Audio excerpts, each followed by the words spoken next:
Hola, soy Isabela Tacum y estoy aquí para ayudarte con unos sencillos pasos para que invites a tu equipo al espacio de trabajo de tu empresa en tu cuenta en monday.com.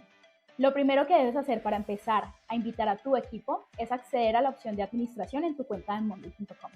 Una vez dentro de esta opción, encontrarás las distintas herramientas para empezar a gestionar tu espacio de trabajo.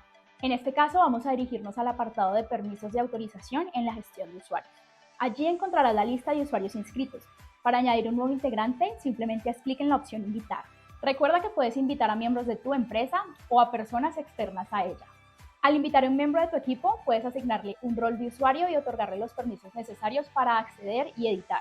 Dependiendo del rol que hayas asignado al usuario, ya sea administrador, miembro, espectador o invitado, en el apartado de permisos ubicado en el panel de administración podrás habilitar y deshabilitar las funciones para crear y difundir diferentes tipos de tableros, así como crear y eliminar vistas de tableros y exportar datos a Excel, además de funciones para eliminar o mover elementos y crear documentos dentro de tus elementos, y también para crear paneles y documentos.